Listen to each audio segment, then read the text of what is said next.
In today's podcast episode, I'm joined by Anna Beata Kalisz Hedegaard, co founder and CEO of QuantumPrime and Quantum Security Defense. She is an advisory board member to multiple companies, a Quantum Innovation Summit Femtum Leap Award winner, and a top 10 finalist in quantum tech, as well as one of the top 10 women in engineering for 2025. Anna brings deep expertise at the intersection of quantum technology, security, and industry leadership, and I'm excited to have her join us today. Hi, Anna. Thank you for being here today. Thank you for taking the time to be here today. It's lovely meeting you again. And all the conversations that I've had with you will always be very useful to me and very engaging whenever I've spoken to you. And I'm happy to have you today on our podcast. And I would like you to start by talking about your journey, introduce yourself to the audience. How did you get into physics? What drew you into physics? And how did you come into quantum? Okay, Karen, first of all, thank you for having me. It's always so wonderful to interact with, other women around the world you do so much for the education and spreading the word, and it's very inspiring how much work you put to what you're doing. So I'm very happy to be here. Thank you for hosting. My journey to quantum would be probably not something that your mother would be happy about. At least my mom was not happy about it. So I was very free spirit, and I always more did the things that felt good. And physics, weirdly enough, I think it has on one side this bad opinion. It's like a subject that one is really afraid of in school, and lots of people do not find their path to physics and math. For me, I think physics was just this a window on what the world is about and it's how it works. And it always been like even when we had astronomy, and then it starts to say what's out there in outer space, and I was like, that's what it is. So it was never like I never had a big love for physics, but it was more that it fitted to the curiosity about the world for me. And the subject was just there. I sometimes did well and sometimes didn't pay attention at all to physics, as it was taught. I think it was not taught in the right way. But for me, uh, the journey was very random to some extent. I didn't want to study math. I was good in math, but my mom is a mathematician, so I was like, I'm not going to be such a copycat. And then somehow I thought studying physics was so rebellious. I guess you can already tell that I was not the most rebellious teenager out there. Um, but yeah, I did physics and I don't regret it actually. It's first when I studied at university, that's where I really understood those things that I just mentioned to you, that physics opens those doors to understanding like basically everything what's around you.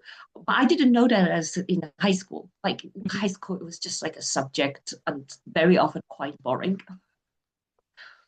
So true, so true.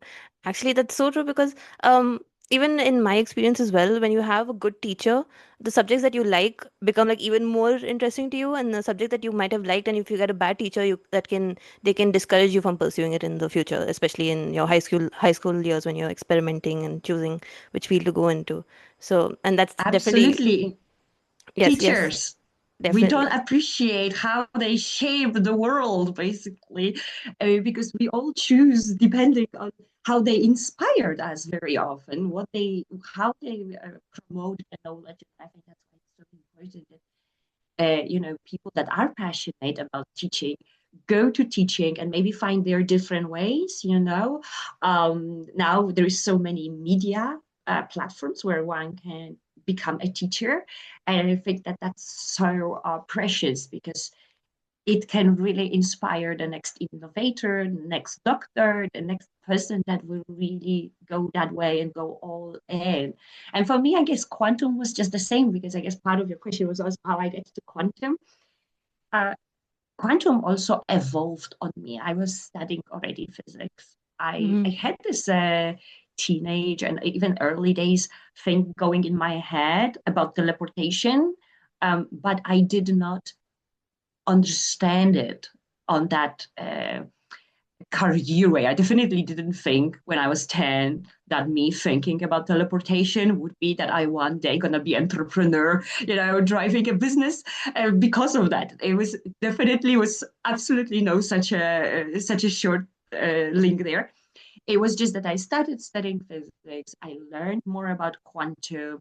I learned electronics. I studied so many different technical things. And then slowly I first got fascinated with quantum, I studied cosmology. Then I started to follow more news because this was more familiar to me. So I was paying attention more to technology news. And then it was just, gradually like, oh, quantum physics, there's fundamental things about us humans. Wow, technology that is really going that direction. And, like fascination, I had fascination already while studying with nanomaterials and their properties and all those things. I think like for me, it just was like slowly, slowly, slowly. And then at some point, all those different things like did like a little like you know that could be really me. It all just came together quite late in my life actually, when I already explored many different other possibilities. It all aligned like, oh, I will be doing this, I will be doing it as entrepreneurship. Like it just started to click off so many things for me on a very personal level. And that's how my journey was into quantum. It was just, yeah, I guess it was a true love I had to search for. This is definitely super interesting journey, and I think a lot of us, maybe not a lot of us, but most of us in quantum have like this very unique pathways. Whenever I talk to anyone, whoever's working in quantum right now, they all have this unique journey that they've stumbled upon quantum or found out about quantum computers in a very unique way and got into the field. So your story as well, super unique, super inspiring for everyone. Um, my next question would be, you've worn many hats, like from being a researcher while doing a PhD, being an educator right now, and an entrepreneur. So, how has each of these roles shaped your perspective on the quantum ecosystem? It helps. I mean, quantum is an emerging field, Hmm. right? And when you have a very specific education only, then that's where you contribute. You are becoming an expert, and that's very important. Hmm. My perspective is different. Having done research in with nanomaterials, having studied electronics, telecommunication, computer science, and doing research completely also not related to quantum directly. That gives me this look on industry, on the processes, the understanding. Like if you ever worked in a lab, and you talk with a scientist, you know that one thing is what you want to do, and the other thing is what actually happens in the lab. That is something that if you never worked in a research lab might be confusing. Hmm. And so that's what I bring. I did software development. I myself was not, but I was coding and I was working with software developers. That helps me to understand, for example, that process. So when I talked with the companies that do that, I get it. I understand that one is, that you got figure it out, but then you have to debug it, you have to work it. And the other thing is the idea. And the other thing is that it is actually a product that you can sell as a software. So Hmm. when you wear lots of hats, suddenly you open up a possibility to understand more interdisciplinary problems, more complex problems. And it's on this various level. It's a technical level, it's the project management level, it's a human level. You understand what type of people, how people work, because you give yourself opportunity to meet various people. So people I met when I worked in the industry, when I worked in a patent office or things like that, those are different type of individuals, different professionals. They worked on a different time scale. They have also different, I think that the word is in business often a KPIs.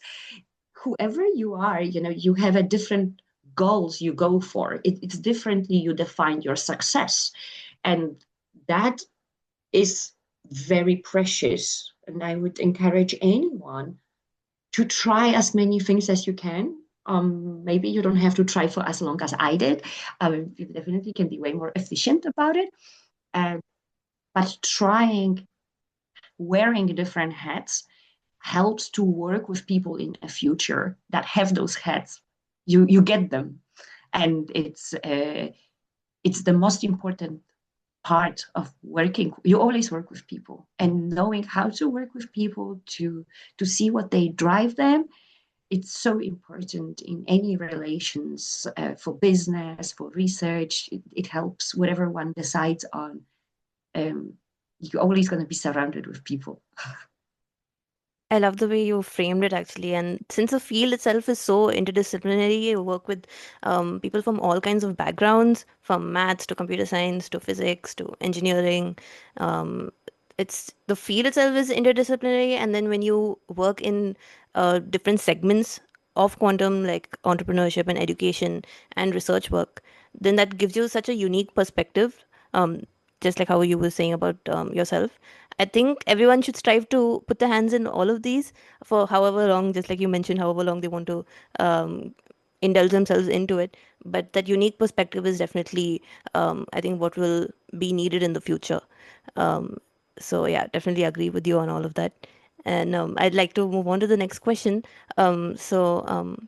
What are some of the misconceptions that you hear about quantum computing when you interact with people from all these different backgrounds, right? People from the business background who are not really heavily involved in quantum, or people who are heavily involved in research but not very aware of what the business side is at the moment, and then people in education. So, when you're interacting with all these different types of people, what are some misconceptions that you hear from them about quantum? Yeah, so in my work at Quantum Security Defense, Mm-hmm. I'm very privileged to talk with people that are educators. They drive the business, they drive business in big companies, startups, and having opportunity to talk to experts, to leaders, to very driven people and smart people almost every single day in a mass. I meet a lot of people, and that because they come from different perspectives, Mm-hmm. you know, um, they bring that knowledge with them, and very often they don't understand the other side Yes, of the yes. part, or they assume something about the other parts. Oh, the business people only care about money. Yes, yes. Like the scientists, they just don't know anything about the business. Or like there is just like a very stereotypical Mm-hmm. thoughts. Not all, lots, but there is carried this luggage of it. But a quantum, it's especially like that because it's a new field, and you just mentioned it's very interdisciplinary. So a lot of people have to work with each other in this um, risky business. Okay, in no matter if you take your scientific career on it or your business career on it, it's an emerging field. Everyone is trying, people are excited, but we don't know when exactly which breakthrough will happen. Okay, it's Mm-hmm. not established field, the same way, let's say, like AI is. Mm-hmm. AI at the moment is in a very safe space. You can do AI and you will know you will contribute and it will be used very soon, this or the other way. Mm-hmm. With quantum, you might contribute, it might be something really useful, or it might be shelved for the next 5 years. Mm-hmm. And the misconceptions come often at this interplace, right? That's Mm-hmm. like when people assume that you really have to know quantum physics to do quantum tech, which you don't. You absolutely don't have to. I don't think I've used any of my quantum so far. And I've been studying quantum field theory, on the highest level, Mm-hmm. graduate level.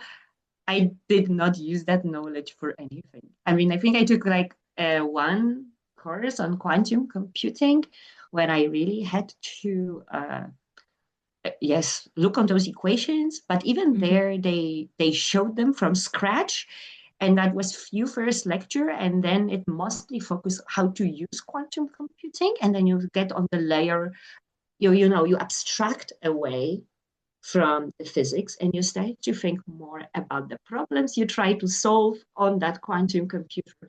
So it's very few people that will really need a quantum physics. Mm-hmm. Most of us in the future gonna be working on a very abstracted level as we do with the computers today. Most of us do not innovate how a transistor logic think, this very machine level is done. Most of the business, most of the work is done much later in the stack, so to say. And that is huge misconception in quantum. So people or don't go to quantum because of being intimidated by physics, Mm-hmm. or they spend too much time in quantum physics, dedicate so much time to try to understand it, versus using already the profession and the skills they have, that they could really add their unique value. And so that is a very, very big misconception, I think. Like, I believe that everyone can bring their unique value and interest into quantum. And it doesn't matter if they are designers, engineers, or artists, because in the end, we want to deliver products that's going to be usable by people, and they have to be pretty if they should sell, they should be, functional. There's just so many problems that have to be solved. And of course, at the moment, we are still on very engineering problems. But Mm-hmm. even there's such a spectrum of problems. It's really not about a qubit. It's really not, about the quantum states and understanding really energy levels or anything like that. There is very practical and system engineering problems where a lot of experts are really needed to solve the implementation part of this technology. And then on the more uh, technical part, I also come across a lot that people really hang on to when is this quantum computer coming, like that piece of information. It's been put on a pedestal, and it's supposed to be like defining everything about the whole industry. Do we have it, or don't we have that quantum computer? And it influences how people think about cybersecurity and everything. Well, it does not matter. For a lot of stuff, the precise date and prediction and stuff like it's of course interesting exercise to do, like when it will come. And I'm not saying that it is completely useless, Mm-hmm. but I think the amount of weight it gets in discussions is too much, Mm-hmm. or it's being because it's or being overhyped to make a point, or it's being dismissed because it just doesn't really align. So for cybersecurity, it simply is the most important to continuously improve the way we secure our infrastructure because we are ever more reliant on it. Mm-hmm. Punctum, we've been very sloppy with innovating on the new protocols. Now we have AI, the quantum is coming, and we simply should continue innovating. And there is plenty of work to be done because a lot of systems are really old, and everyone that is in cyber knows how basic problems we are. So just simply keep on innovating. It has nothing to do with quantum computer, but just keep innovating your cybersecurity solutions. And it's the same with all other innovations of using quantum computers. The truth is, We can use it on the way as an accelerator of parts of the problems. We can use it together with AI. Almost you are in the field and you know how exhausting it can be to follow the news in this field. You basically don't read for 2 hours every day and you're out. Like you just Yeah. like it just swapped you on a different stage suddenly. So it's just so much happening, and it's because it's not just quantum, right? It's Yes. quantum and AI, quantum cybersecurity, quantum computers, but the innovation is not coming only from investors investing in quantum, but it's a quantum, inside of the AI accelerators, or like it's so big. I don't believe that anyone can honestly say that they figure it out and they know when there's going to be a quantum computer unless they are sitting on top of it and keep it in secret, because it's a top secret thing and they just have it and they are just not telling one because, it's a top secret. So they can't tell one. So they won't tell. So unless there is a bridge of trust and someone is leaking the information that they can't, everything else is a speculation about progress that it's too complex to any of us know exactly when which breakthrough will matter, because even the definition of a fault tolerant computer might change next year because it's suddenly not going to be this amount of qubits, but it will occur that with all the error correction, what we learned from AI or engineering solutions is going to be a different amount of qubits. That is a fault tolerant solution. That is like a huge misconception that someone asked me, so Anna, so where's going to be that computer? And it's like, that's just such a silly question. It's a great conversation for a whole evening, but Yeah. it's not like, oh yeah, it's going to be at 5 p.m. on 2029 on Thursday when I'm going to be drinking my coffee. Someone will be publishing and I'm going to be spitting the coffee out. Like, what? No one Yeah. knows. Yeah. Yeah. Oh my God, you've covered so many important points, actually. So many points. I agree with all of them, and I can just take a chunk, this entire chunk, or this answer that you've given, and just publish it like a separate video for everyone to like know what the misconceptions are and answer all the questions. You've like answered everything, I think. But definitely, one big thing that, just like you mentioned, that people think that they have to be really good in physics to get involved in quantum computing in any part of it, which is definitely a big misconception. It's only required when you want to really go into hardcore research and into full-on research side. But there are different roles, like in the software, and different roles where you don't need that level of hardcore physics knowledge to join the field. And there are various other places where you can also be part of quantum, but not technically be, I mean, not be in the technical side of it. So that is definitely one important point, one important misconception that you've busted for sure. And um, there's so many points. I've completely missed what I was going to say next. It's Uh, okay. We were supposed to be spontaneous, and here we are spontaneous. yes, but I agree with everything that you said. Maybe I'll just go to the next one because I forgot it in the second part that I was going to discuss. But yeah, okay. I was going to say that yes, a lot of people as well, they have the same expectations from AI that they with quantum as well, and they expect that the speed at which AI is progressing, quantum should also progress at the same rate. And they forget that AI also had a long journey, and then it's only picked up in the last 5 years and accelerated. And that is possible for quantum as well. Maybe not today, but maybe in the near future. And having such expectations and having polarized opinions of it is completely trash or it is the best thing in the world um, exists on the internet and isn't accurate, and having a realistic view is definitely needed. And there's a lot of potential, and having being positive towards it and optimistic about the field is, I think, what is the attitude that we all have to have. And yeah, I'll go on to the next question. I don't want to drag it out too much. Yes. I want to ask, which quantum concept or phenomena do you right now feel is very interesting and has a lot of potential, or your favorite concept right now? my favorite concept. Well, I'm gonna be true to my teleportation, just because it's my childhood thing. Uh-huh. So it's always on my top. I'm sorry, all other physics concepts out there. Um, no, I'm excited about a lot of things. I can't be doing what I do. I simply can't be excited about only one thing. There is Yes. so many interesting stuff going on.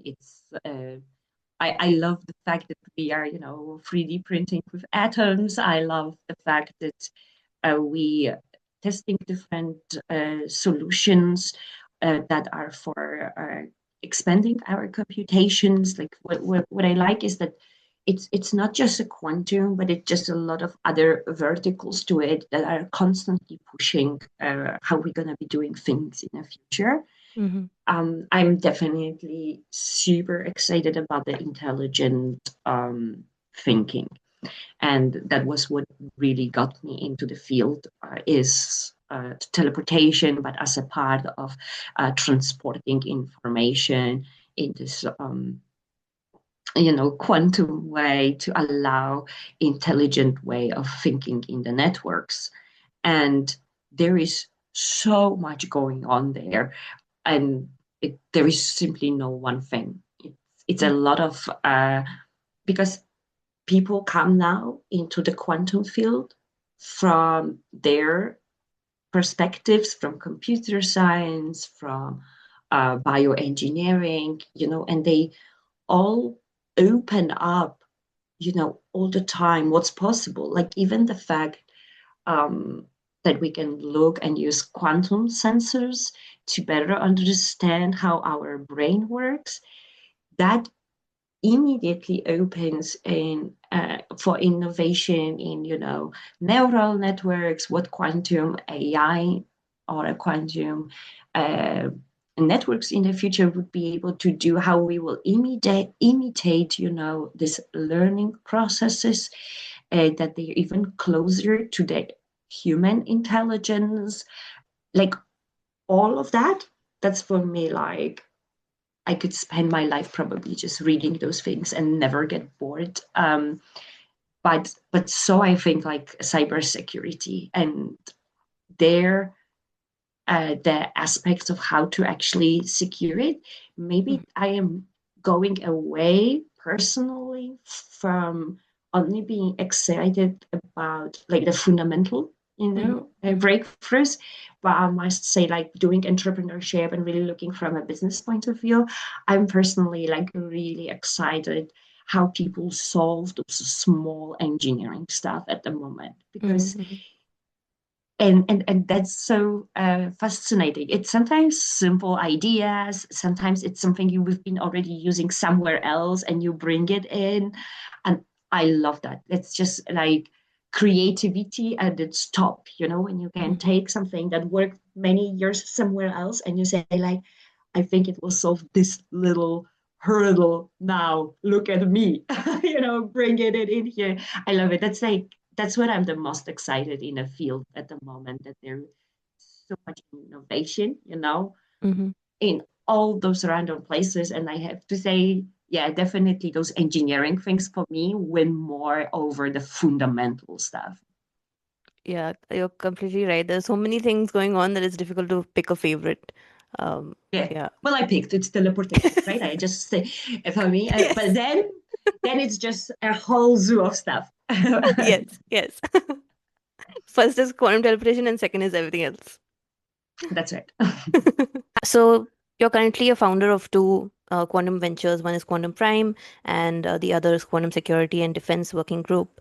So could you tell us more about what these two organizations are doing and how they're creating impact in the quantum space? Yes, of course. So I started with QuantumPrime. I already mentioned that it's because of teleportation. So QuantumPrime is exactly that. It's to work on hardware and to explore it really from a technological point of view. Mm-hmm. And that is based in Bremen. Our impact at the moment is more local. So we are connected to people in Bremen that do space, that do 6G. We discuss with them. We also participate in events where we promote quantum technology. We work also with students. So students, so far we've had 2 semesters actually. We had students. We probably will do something again at the university here in Bremen, where we have common projects. And last time we invented a card game to learn what quantum professions one could do. So QuantumPrime is my vehicle to keep on building the tech, but at the same time explore other maybe very early, maybe often not that businessy aspects of engaging with quantum. While working towards the research and development goals on my long way to teleportation dream. And quantum security defense is a way different type of business. First of all, geographically, it's in UK registered, but we are a global company. We have also a presence, well, because I am in Germany, then of course we are present here, but also in France, in Singapore, in Australia, and we are on the road to establish a site in US. And we are advisory company, but we are a bit of a unique advisory. That's because our business model is based on social media presence, on a community built that way, and that community created this give and take culture that helped us to provide a very unique continuous learning educational platform that has courses that we develop and have certificates, but it also has recordings of all our weekly webinars that we've been doing now for more than a year. That means that we had more like 100 experts from around the world coming and sharing their knowledge, talking about their business, talking about their research, and we have it all on our platform. We use also now our webinar as and a newsletter to promote events that are happening in quantum, promote the experts, promote the companies and their solutions. And then we increasingly get involved in advisory type of work. And here it's very broad what we do. Since we a member-based organization, we have individual members that use our educational platform. We have now vendor members that again use our educational platform, but they also come to our webinars and they also get an advisory package. And now depending if they are $1 billion company that wants to implement quantum solutions, we advise them very differently than we advise a startup that wants to go to market with their solution. And we have it all. So we are global. We are really catering to different sizes of enterprises, but also across the supply chain. That means that we have exactly people that provide solutions and people that search for solutions. And then we do the most fun part of that job, which is just networking people to drive business, which I really, really enjoy doing.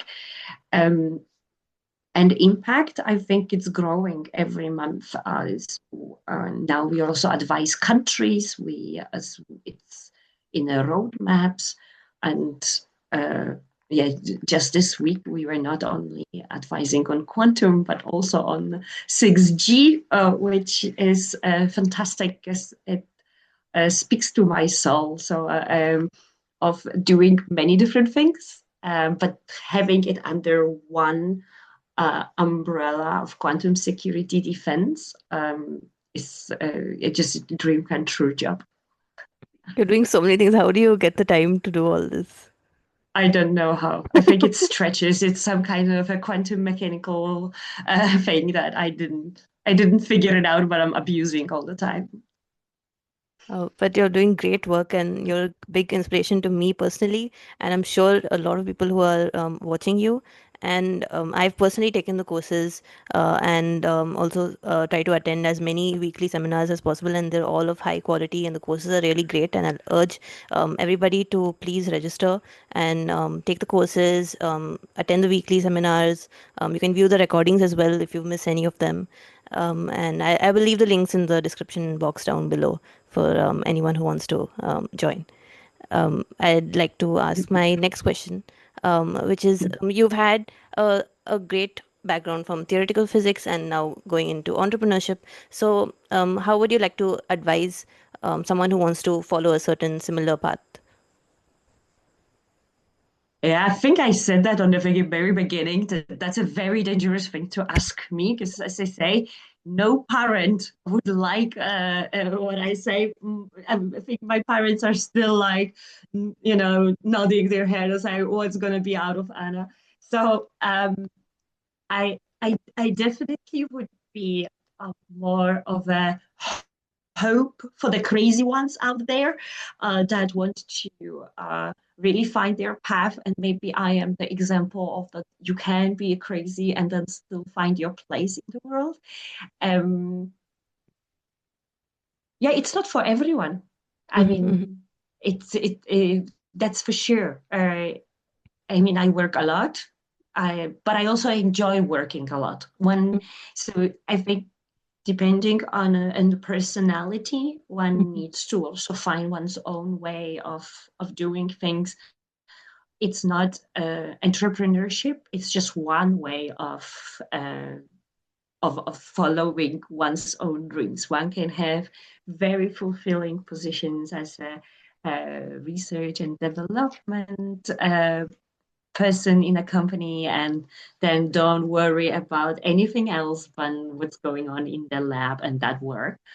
And yeah, I mean, so when one chooses a path, at least what I've learned, and I mm-hmm, tried many things, um, is that it is even more important how you work mm-hmm, than exactly what you do, because exactly what you do you can actually do in many different ways. Like I engage with quantum and I engage with my unique way, and but I could have done exactly the same working with quantum as a quantum scientist in quantum computing and doing it on on a cybersecurity side or so you can do so many different technological aspects in quantum mm-hmm, and still probably be super excited about it because it was going to be well, fascinating, fast paced, and so on.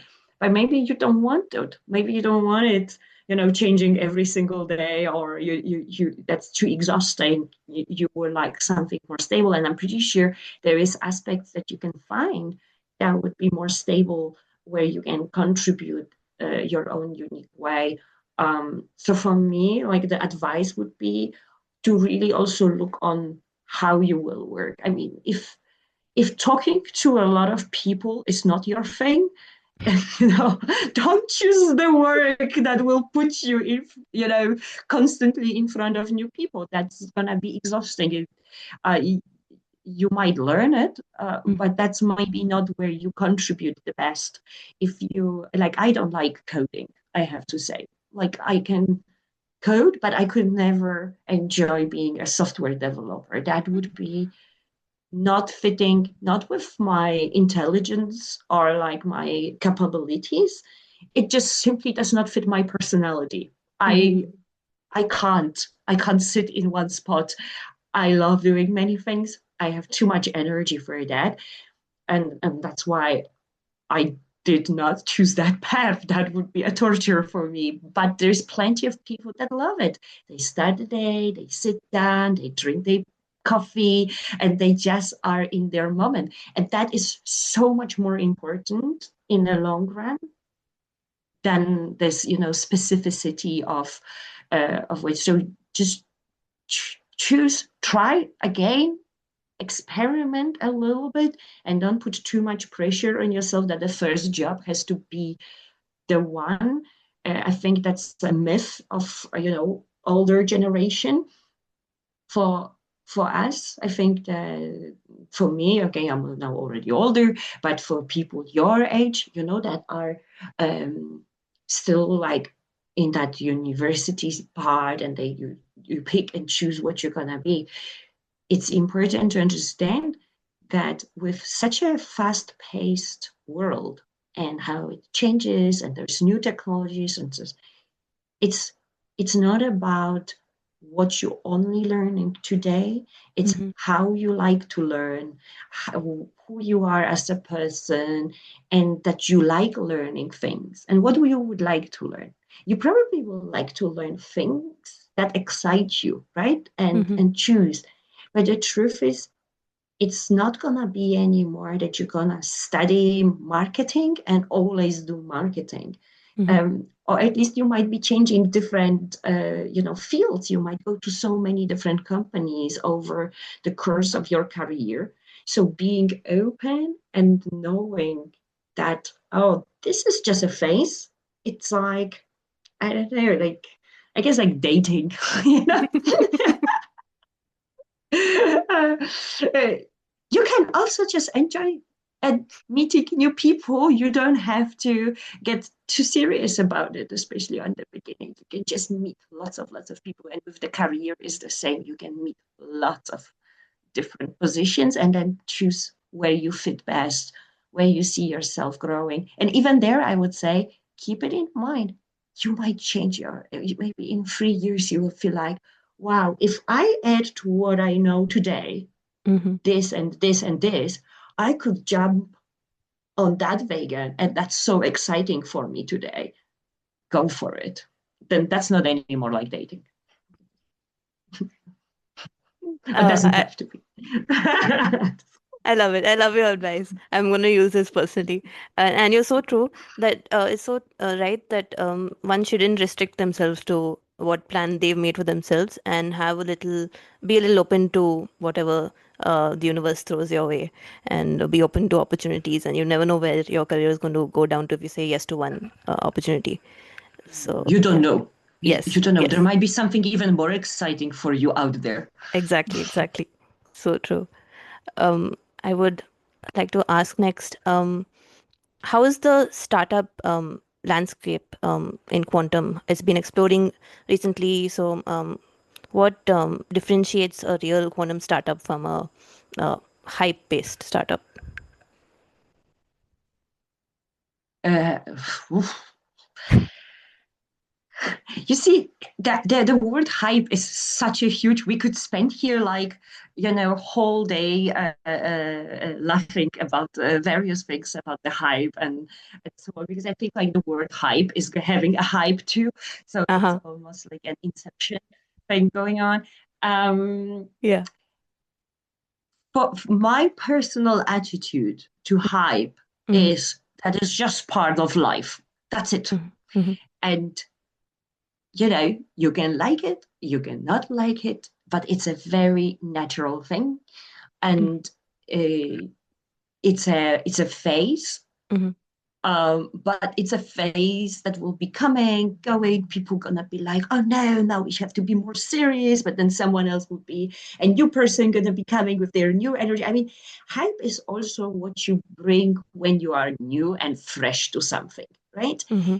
Hype is not only something that is just used to sell. It's just a natural way, like when you don't know all the problems that are out there because you just haven't been in this for 25 years or more. You just right out of the school, you just heard about quantum computers, and you're just gonna go and yell about how amazing it is because you just learned about it. That's hype. And it's wonderful. That's the energy we put in that. And Mm-hmm. the fact that we are also using it for sales, I mean, I mean, that's how it is. I mean, no one sold anything crying how realistically bad it is, you know. So the sales, the marketing, the promoting, that's just how it is. Okay. Mm-hmm. That expecting that a company will be doing things exactly as it is done in a research laboratory at the university is just not realistic. Mm-hmm. And that's why there is a need for research institutions for thorough peer reviewing of a technical aspects. But no one is anymore, I don't know, so sad when people are overhyping another phone just because it looks pretty, right? I mean, it, so I would say this obsession with hype in Mm-hmm. quantum Mm-hmm. is also like having its very weird moment. And Mm-hmm. um, I personally not that emotional about it. I think it's just like that. I like it to some extent. I think that is a source that we are passionate about it. And if it's being abused, so what? I guess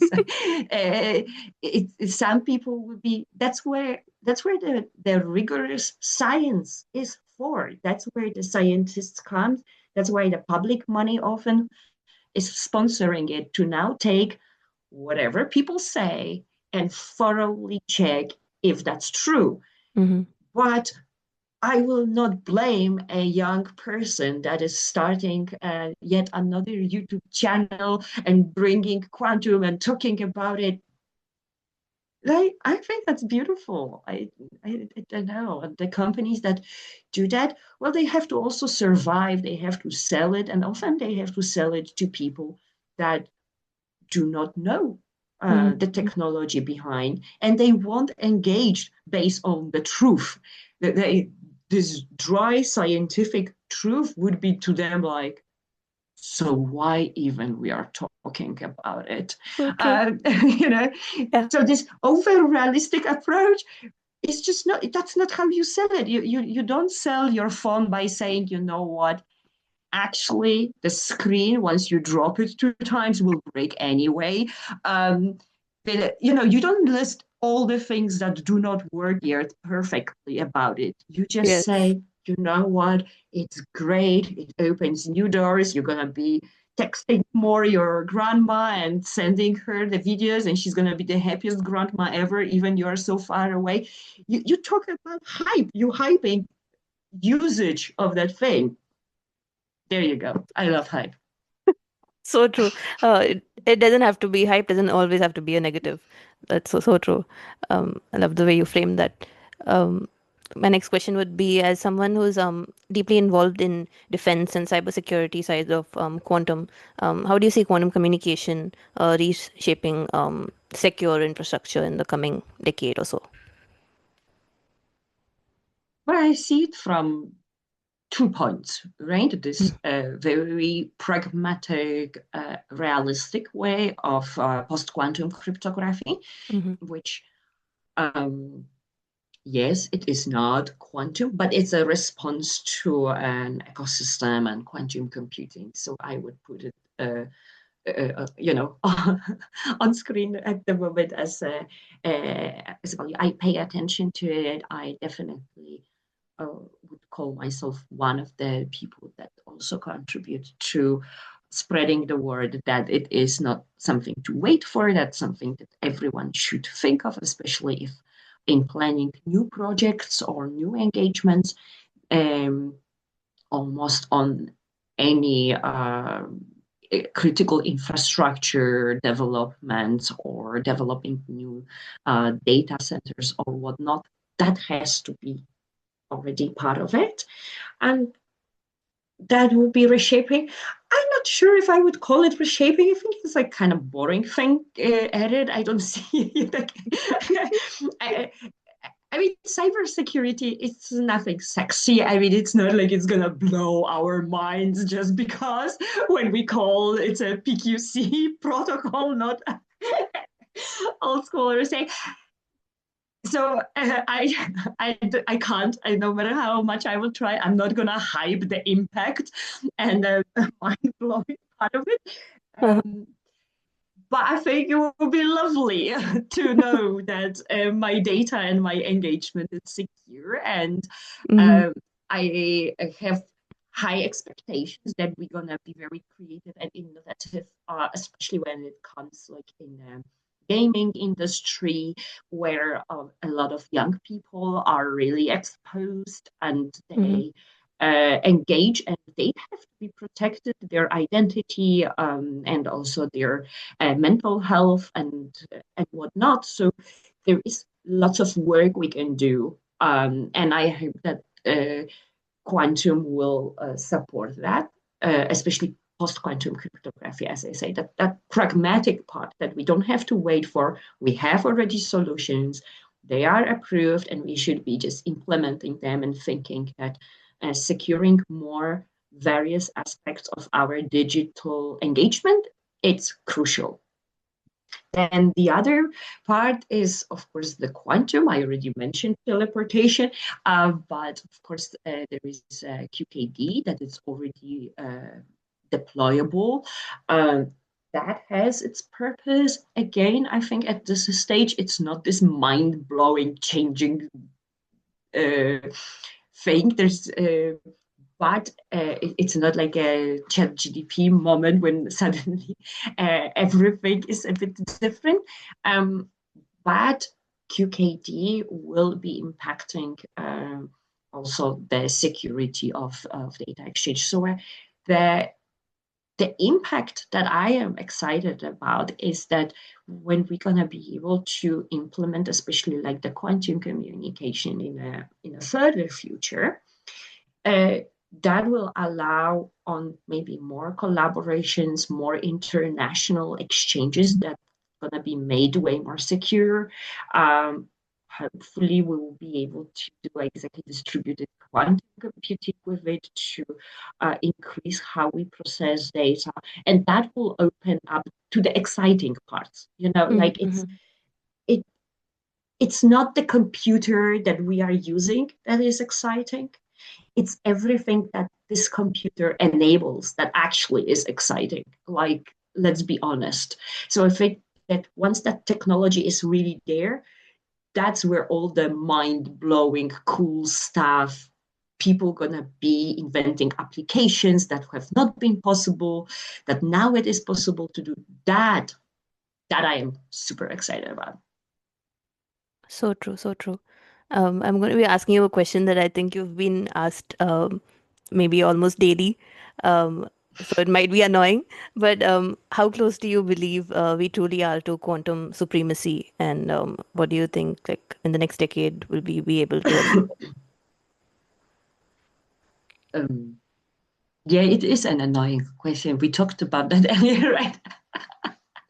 No, it's also a fair question to some extent because it helps us to create new things. Is it already make sense to be creative in this or the other way if we know that we have the machines? Um, with this quantum computing supremacy, it's it's one thing that there's going to be some applications and some aspects that will be delivering amazing results. And I think that we kind of like really close to that, where we, especially in the research and scientific, when we look on the materials or in medical applications, we are getting really close to using what we have for things that the classical computers could not provide us. And that is on its own worth attention. Mm-hmm. But there is a different part of when we will be at a stage um, when it would make sense for businesses, right? That's just not the Mm-hmm. same. And that not only have to be computationally better, but it has to be computationally better about the problem that that change will deliver economical value. Um, that I would say we are still have to wait a bit for that, because we didn't have that breakthrough moment that will really move industry into this competitive way that we will really have news popping up all the time about it. So I would see like this, since we are still talking about the hardware, Mm-hmm. right? We still are excited in news when we're reading, we like really overwhelmed by the amount of information about quantum computing hardware. For me, it's an indicator that we are not yet at the stage where the applications are taking over and they are driving what how we look on the field. So the moment that the hardware will get, a secondary part, and we will be like, wow, now you can do with this and this and this, then we start to approach that moment, because the first few years it's just gonna be this competition who's first. It's not yet the thing, right? It's not it doesn't mean that now it will be followed up. But once we see it like rolling, and then you will be like, oh wow, for a whole month I haven't really read much about the hardware. I've been only reading about the applications, about what they were able to discover, a new material discovered with quantum that can be applied. Once we're going to be there, that would be a signal, start investing in quantum application companies, because some of them going to be unicorns. Thank you for answering that. Maybe for the nth time this week. That was a beautiful answer. I'd like to ask my last question, which is you're a woman in quantum and tech and entrepreneurship. How has your experience been in all these fields, and how do you think women influence these fields as well? And what is your message for all women around the world?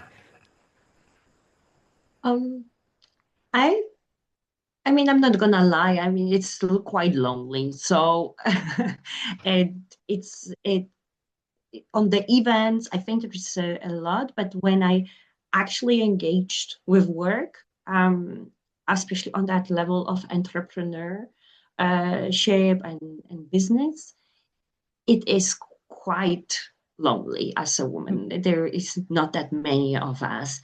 Um, that I think it's just a matter of time, because on the other hand, when I look on amount of programs that there are to promote quantum to specifically women groups, there is amazing movements, girls in quantum. There is women in quantum. Something like that did not exist, 20 years ago when I was choosing my career. And there was no groups like that. There was no engagement like that. It's not like when I was at the university, then there was a girls in physics, or like there was nothing even close to anything like that. Mm-hmm. So, and that I think it's very good for quantum, because that means that uh, from a get-go, women get encouraged to go to that field before that field even had its moment, right? Mm-hmm. So Mm-hmm. all other fields, they do not have that. Like AI didn't have that, IT didn't have that. Quantum have that. Before quantum even is, you know, a really cool job to have, that you can really tell your mother and your father that are paying for your education, say like, I'm going to be a quantum technologist or whatever. Um, so we're not even there, and yet we are all entering it with all those available programs. I'm very hopeful. Like, I meet a lot of young women that could have been doing, look at you, you could be doing anything in the world, and you just got obsessed with quantum. I believe that and there's plenty of young women that are not only doing it, they are doing it on the scale, they're public, how they learn, engage with it. I think they're going to be just future leaders. They are having such a head start. There is no boys in quantum. So whatever our boys doing, they definitely are lagging behind because uh, they they should hold on to their chairs because there's plenty of girls that are gonna be women in the future. And uh, I don't know. I feel like there is lots of hope for me to see that in quantum we're gonna have a leadership shift, and there's gonna be women there, and they are so passionate. There's so much good energy, and they all over the world. Like you go, and there's I think that's what the girls in quantum movement did. It's so Yes, yes. beautiful. There is no girl in quantum I meet that is not ambitious, young lady that is that wants to do or be in tech, be as a scientist, be in entrepreneurship, and they going for it. And there is a platform when they not so lonely anymore. Mm-hmm. It So that's what I would say. I think it's amazing. I'm cheering up for everyone, and I'm always super excited to meet another women in quantum or in tech. And I try to, as much as possible, to actually engage with those movements. I am not driving them myself, Mm-hmm. uh, but I absolutely enjoy those. They are so important, and they um, they are very, very needed because the reality is still quite lonely, and there is no amount of work that it is. I think there should be more maybe going still for very young kids. Mm-hmm. There, I feel like that's our next uh, uh, task as women to engage with very little girls. Like Yes, yes. because I think we got the high school. I think that's what the girls in quantum did on a global scale. It's amazing. Um, but we need now something for girls, in kindergarten or primary school, because that happens very quickly. All Mm-hmm. the research shows that this interest in STEMs drops after first year in an institution, in a Yes. primary school. So we need to aim for 5-year-olds. What to do that a 5-year-old will go to that primary school, and when they whatever will be happening, because we can't change everything, we can't change all the books, all the culture. It Mm-hmm. hits you Yes, as a yes. as a woman and as a girl. It hits you in so many ways that only a girl that wants to do those things will understand. It's just the way people speak to you, the way they like, oh, don't worry about it, instead of, yeah, you should just go for it. Um, or it's never normal. It's always kind of weird still to do what you want to do if your interest, reach out to those topics. And so we need to make sure that when they enter primary school, they're so excited about things that no one can change that for them. And somehow, I don't know how to do it because, it's not that easy to create global community for 5-year-olds. you know it's Yeah. almost like we should create. So because I have kids in that age, that's my Yes. I'm having it very well studied. I know what toys they take. I know what toys my son is excited about and what my daughter is excited about. I know also what's cool and what's not cool. You know what I mean? Yes, In yes. this age. Yes. um and it's funny that we are talking about it as a last thing. But if I was to say something to young creative people, then I would like that there is something like Pokemons, but for girls. Like we need something like that. It has Yes. to be mind-blowingly cool, but driven by girls. And my Yes. daughter just told that to me. She likes those things, Yes, but yes. it's not a girl doing those things. Mm-hmm. It's nice to be a supergirl, but is Supergirl as super as Superman? Not really.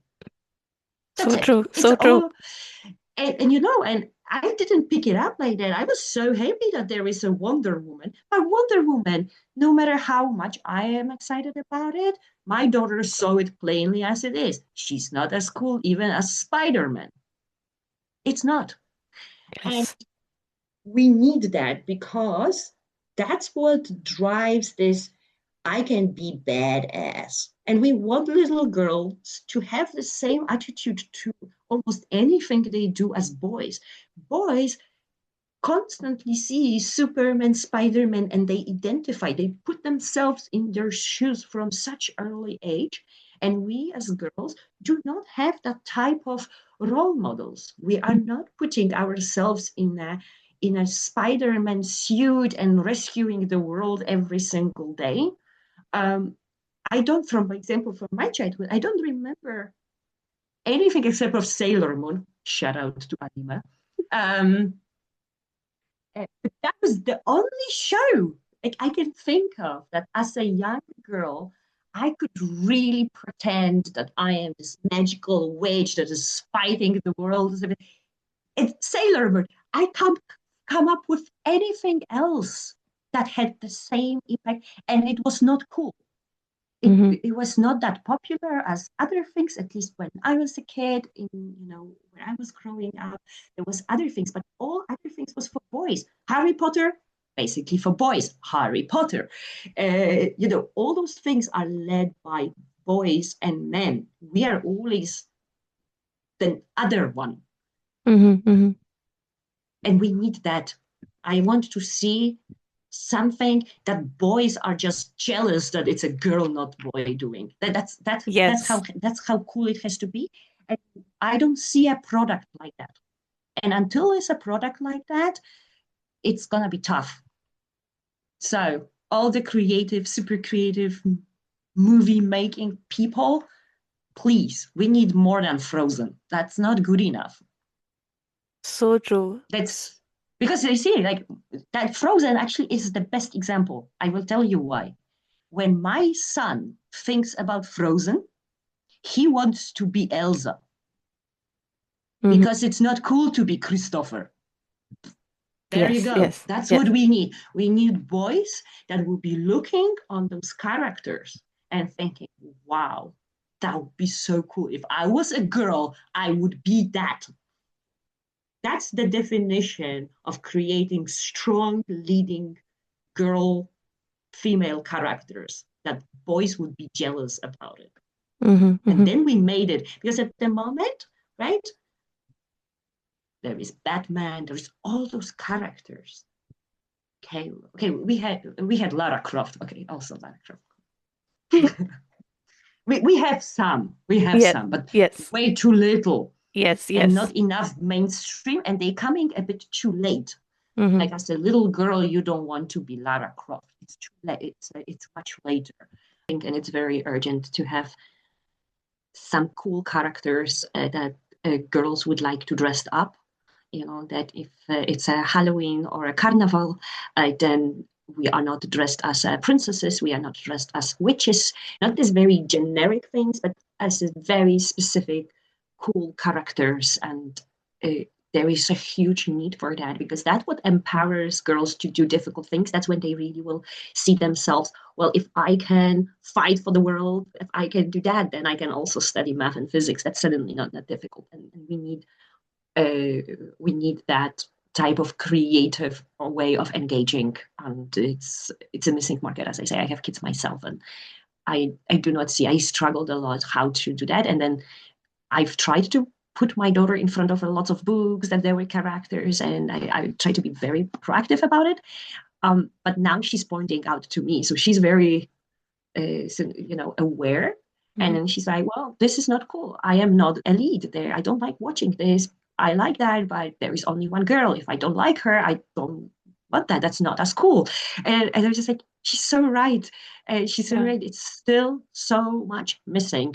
On the superheroes, there's way too little female superheroes, not as a response to a male superheroes that have already culture. We need a female, fresh, new, cool, out of that universe, a completely new universe where it's just a girl being cool and the boys are also, they can be there. It doesn't be, I actually think that it would be even more powerful that it's not just only girls, but if the girl could be the coolest one in the team. And the boys are also cool, but they kind of like below, you know, if it would be not Harry Potter, but, just a female lead. And that would be even more powerful than just only have a whole gang of girls. And because we as girls, they have to see themselves in the society. They should see themselves being able to lead not only among the girls, but also among the boys. And that's where the shift will happen, that groups can be like that, but the girl can be the leader. So true. I think all your points that you've covered is so true.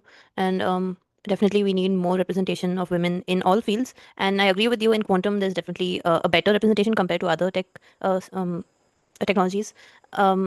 Even I see a lot of influencers, tech influencers in the quantum space on LinkedIn, on YouTube, on Instagram. So, and they've been my inspiration just like you are. So that is definitely a change that I'm seeing personally. And I hope it only increases and there are more women joining the field, because that women's perception and their perspective is really needed, I feel like, in quantum especially, and in all tech fields and all STEM fields. And that brings a good equilibrium and balance to the current scenario. You are definitely a huge inspiration to me personally, and I'm sure to a lot of people on LinkedIn. I love engaging with your posts and seeing what events you're going for and what your company is doing and all the efforts that you guys are going through, and attending the different weekly webinars that you guys have, and the courses as well are really great. So, like, all in all, everything about you is very inspiring to me, and I would urge everybody. Well, it works both ways. It works both ways, Kieran. But you've gone to a place that I aspire to be one day as well. So and I'm sure a lot of people, a lot of girls out there would also be inspired and join the field. Even girls who are young right now in high school, if they're watching this video, I would urge them to get into quantum computing. And if you have any last message for anyone in the field, if you could just end up with that.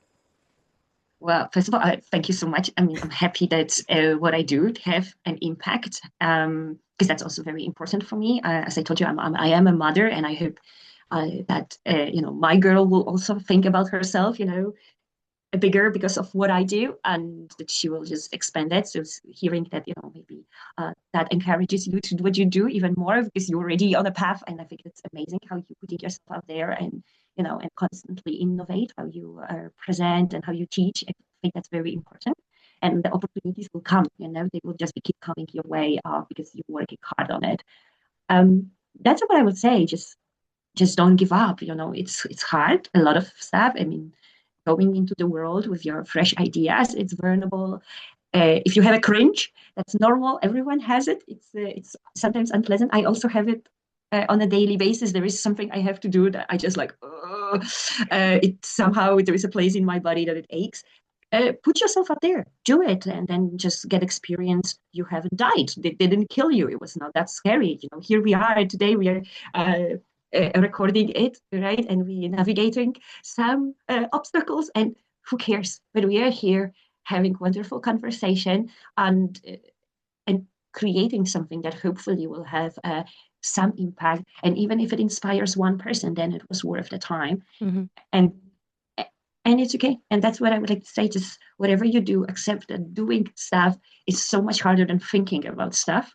And everyone that is doing things experience just the same. They also have to be like, and then I sometimes have to eat a chocolate before doing something difficult, because that just makes me happy. And it's okay. And I totally own it. And sometimes I'm so aware of that. I don't think I can do it unless I'm gonna get my cup of tea with honey. And it's just like a statement and so on, the last bottle. And it's okay. And I want to make sure that every person that watches it don't assume that it's easy. It's not. And it's nothing unique about it. It's just doing it, and then you get better. But you're always going to be afraid. You're always going to be like, oh, no, not again. But you get used to that. You have that feeling, and then that feeling goes away, and there comes other feeling. There comes excitement. There comes, just simple curiosity. And there it comes like, oh my God, I did it, and all those feelings going to be repeating. And then at some point, you know the process, that if you're not having this unpleasant feeling on the beginning, then it's probably not what you really want to do, because you want to grow, you want to do something new, something exciting, and it should feel a little bit scary. Otherwise, your body is not responding correctly. So true. I hope that whoever watches that, that's like the important part about quantum or whatever. just do those things that make you feel a bit like, oh my God, if you really want it and you have that feeling like, just push a little bit. Every day, push just a little bit that direction and you will get there. Yes, is to come out of the comfort zone and go into the growth zone. Yeah, it's a process. It's not each time you're doing something new, something creative, or whatever, you will have that feeling. And that feeling, it's part of it. Feeling a bit afraid, feeling uncomfortable, out of your, thing. That means that you're growing. You're putting yourself out there. And there's plenty, actually, research on that. There is no creative process that do not involve the struggle. When you just don't know what to do, when you're mudding, when it's just don't progress, all of that, it's the proof that you're doing something that makes sense, that you should just continue, stick with that, and eventually it will give, or you will find a solution in your research. You will, you finally will find a client in your business. You will finally not be that afraid to give your talk. You will finally stop mumbling when you're saying something. It will finally come exactly out of your mouth as you wanted it, and maybe it's going to be under 100th time, but you will get it there because you constantly did it, failed and did it, and felt unpleasant and did it, and so on and so on. I see it all over, and it will never go away. It's just there, and avoiding it means that you're going to be stuck where you are. And so if you want to be where you see yourself in the future, on that path, right there's going to be those moments. We're all there with you. I'm definitely every single day there is just something that I'm avoiding, and I know it. Then I just do suddenly, like, instead of that one thing, I'm just like doing 10 other things. I was like, here's that thing that makes me feel very uncomfortable. I see it, but I still could do something else instead of that. But when I'm observing it, and I know already that it triggers me, and that self-awareness is so important, because then you are not judging, not so hard to yourself. It's not a weakness. It's just part of the process, and being aware of it is how you will get over it. You will suddenly be like, okay, I'm going to go for a walk. I'm going to sleep well. I'm going to make myself my favorite cup of tea. And I'm going to have my favorite breakfast. And then when I'm on that high of everything, I'm just going to attack that one task that I've been avoiding for 2 weeks. We all have those tasks. They're many different things. There's just something we're avoiding. And that's just normal. So true. And once you do it, you're like, I could have done this earlier. It was not that difficult. Of course. But yeah, and the goal is then be gentle with yourself. Be gentle with yourself. Don't judge yourself that it took 2 weeks. Clap yourself. Oh my God, I did it. Yes, it was silly, but look at me. I finally did it. And because there's going to be a million of stuff like that, and you should never feel that there's something wrong with you. All of that is normal, super normal. The most accomplished people in the world have something they are procrastinating on. If it's going to the gym, taking care of their health, calling their grandmother, which they really want, but they just somehow cannot get so vulnerable, or they just, there's just a million of things one can postpone that we are not doing. And that feeling is so human, so normal. Just gentle it and just work with it, look at it, try to see what would be the good moment to, go for it, and ask for help. Yeah. Ask for help. The best friend you have, say, so stupid. There is this something I'm trying to do. And if you would just sit next to me and hold my hand, I think I'm going to send that email finally. Because it can be a silly little thing. Yes. And one can get so stuck up on it. And all we sometimes do is just a friendly little, I got you. So even if they don't write you back, I'm still going to be your friend. Look at it. So true. So true. Thank you so much, Anna, for all that you've spoken today, and all the points that you've given us. So useful to me personally, and as well for the viewers. And I again urge people to check the description box and register and subscribe, and go through all the courses. And please also be part of the weekly workshops and sessions that happen. And it was lovely talking to you today. And I think this has been my most favorite podcast so far. I'm not lying at all. I've never laughed this much and had such an engaging conversation with anybody so far. So thank you so much for being here today. And definitely going to be my favorite podcast. Thank you for having me. And yes, please engage with Quantum Security Defense. I think we are quite friendly bunch, and we do what we're extremely passionate about. So whatever it is, if you want to learn from us, or you want to partner with us, or something, we are we are growing, and we constantly excited about working with new people. It's just part of our DNA. Thank you so much, Anna. Thank you.